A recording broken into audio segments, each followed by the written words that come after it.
मेरे सभी सम्मानित दर्शकों को मेरा नमस्कार।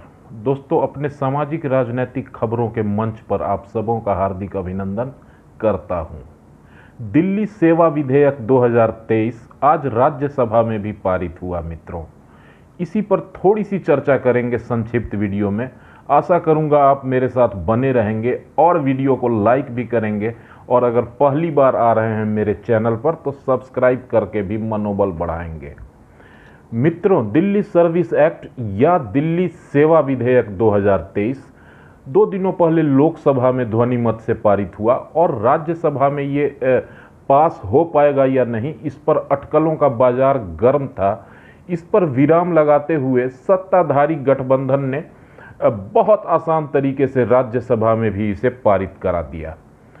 एनडीए के अलावा बाहरी भी कुछ दलों ने इस विधेयक का समर्थन किया, और अरविंद केजरीवाल के 2.5-3 महीने के मेहनत का परिणाम ये जरूर हुआ कि इंडिया गठबंधन में शामिल तमाम विपक्षी दलों ने अपने मतभेदों को भुलाकर केजरीवाल का साथ दिया, और इनके विधेयक के विरोध में केजरीवाल जी के समर्थन में, कह लो दूसरे शब्दों में, 101 मत पड़े और वोटिंग हुई इस विधेयक को पास कराने के लिए राज्यसभा में।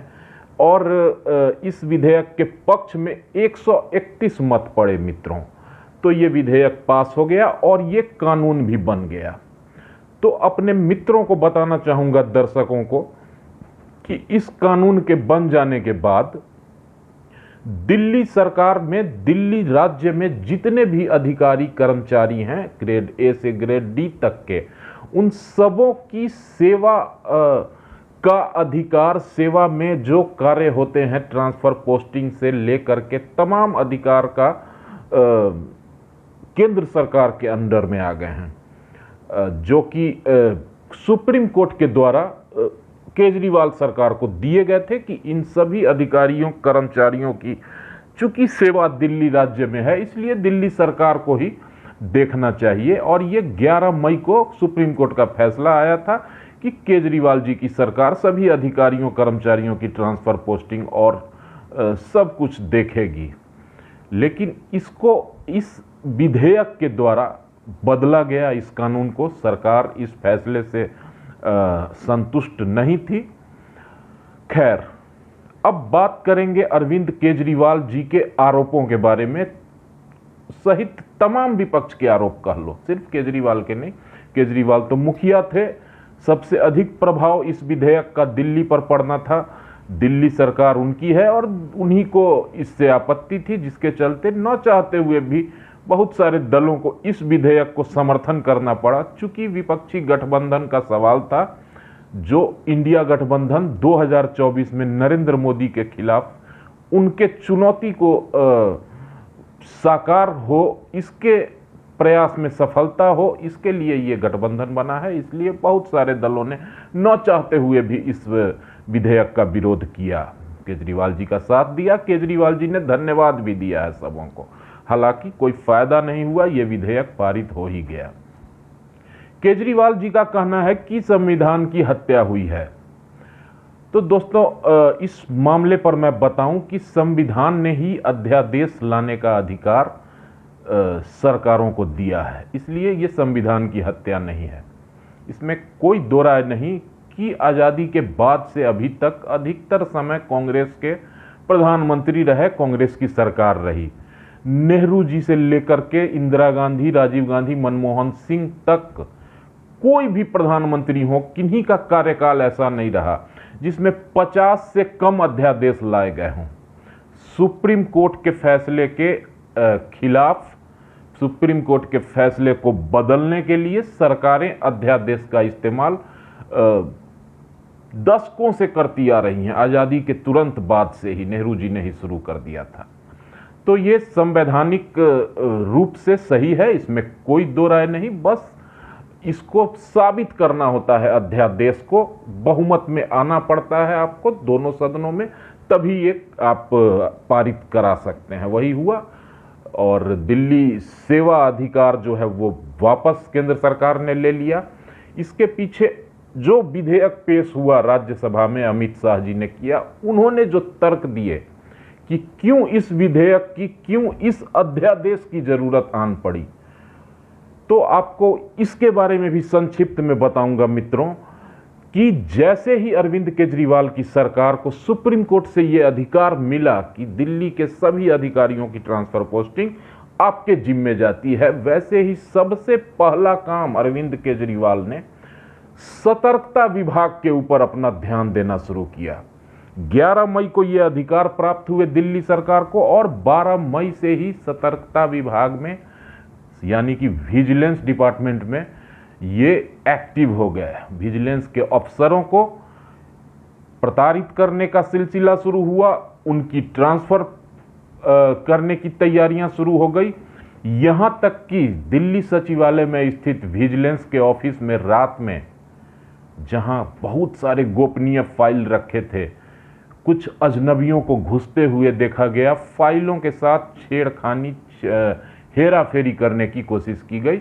ये सतर्कता आयुक्त खुद बता रहे थे कि दिल्ली के सतर्कता आयुक्त की मेरी जान भी जा सकती है, इस तरीके से हो रहा है। इन सब चीजों पर केंद्र सरकार की नजर होती है, गृह मंत्रालय नजर रखती है और उनको लगा कि नहीं, इस अधिकार का गलत इस्तेमाल किया जा रहा है। विजिलेंस डिपार्टमेंट का जिक्र मैंने इसलिए किया चूंकि विजिलेंस के अंडर में अभी जो कुछ प्रमुख फाइलें हैं उनका जिक्र करना चाहूंगा मित्रों। सबसे पहले तो आबकारी नीति का जो घोटाला हुआ है, जिसमें दिल्ली के उप मुख्यमंत्री मनीष सिसोदिया तिहाड़ जेल में बंद हैं पिछले कई महीनों से, ये भी सतर्कता विभाग में है फाइल रखी हुई, वही जांच कर रही है इसकी।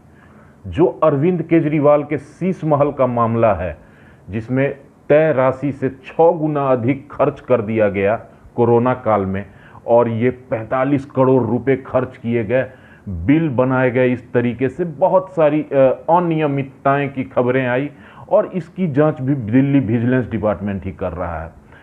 और भी इस तरह के कई मामले हैं जो सरकार के खिलाफ हैं, सरकार पर भ्रष्टाचार के आरोप हैं, उन सबों की जांच विजिलेंस कर रही थी और विजिलेंस को टारगेट करना अधिकार मिलते ही दिल्ली सरकार ने शुरू कर दिया।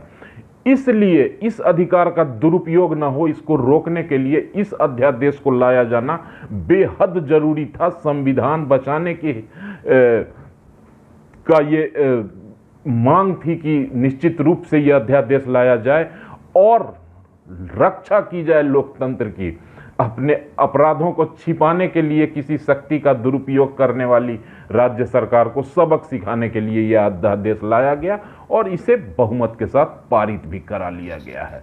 ये काउंटर अटैक्स हैं जो होते रहते हैं, एक दूसरे पर हो रहे हैं। मैं सिर्फ एक जरिया हूं इन खबरों को आप तक पहुंचाने का। मित्रों, मेरी खबरें आपको कैसी लगती है कभी कमेंट में बताया भी करो। बहुत अच्छा लगता है जब आपके कमेंट्स आते हैं और आप लाइक करते हैं। हाँ, विपक्षी गठबंधन जो बना है इंडिया, उसके तमाम दलों ने, घटक दलों ने अपने मतभेद भुलाकर केजरीवाल के साथ खड़ा होने में कोई संकोच नहीं किया। ये बहुत ही अच्छी बात है विपक्षी एकता के लिए। निश्चित रूप से अरविंद केजरीवाल जी को धन्यवाद ज्ञापन करना चाहिए और करेंगे भी, शायद किया भी होगा, मुझे नहीं पता अभी क्या चल रहा है। और सबों ने एकजुटता दिखाई, 101 मत पड़े, ये कम नहीं होते हैं राज्यसभा में। और दोस्तों, लेकिन चूंकि नरेंद्र मोदी जी के एनडीए गठबंधन के बाहर के भी कई दलों ने, बीजू जनता दल, वाईएसआर, तेलुगु देशम पार्टी इत्यादि कई दलों ने एनडीए का साथ दिया इस विधेयक के मामले पर और उचित समझा इस विधेयक को पास कराना, तो ये आराम से पारित हो गया। अरविंद केजरीवाल जी के हाथ में फिलहाल तो अधिकार नहीं है अधिकारियों के ट्रांसफ़र पोस्टिंग का, वो हो हल्ला भी मचाएंगे, लेकिन देश है, संविधान से ही चलता है, कानून से ही चलता है। अब केंद्र सरकार ही दिल्ली के अधिकारियों की ट्रांसफ़र पोस्टिंग और उनके सेवा संबंधी सारे कार्यों का निष्पादन करेगी। तो यही खबर लेकर आया था मित्रों, और कैसी लगी प्रस्तुति ज़रूर बताना। बहुत रोज़ एक अच्छी खबर लेकर आपके सामने आऊँगा, छोटा सा विश्लेषण भी करूँगा उसका, और बने रहिएगा मेरे साथ मित्रों, सपोर्ट ज़रूर करना, लाइक सब्सक्राइब करके मनोबल बढ़ाते रहना। तब तक अपना ख्याल रखिएगा, दुआओं में भाई को भी याद रखिएगा। Take care, good night.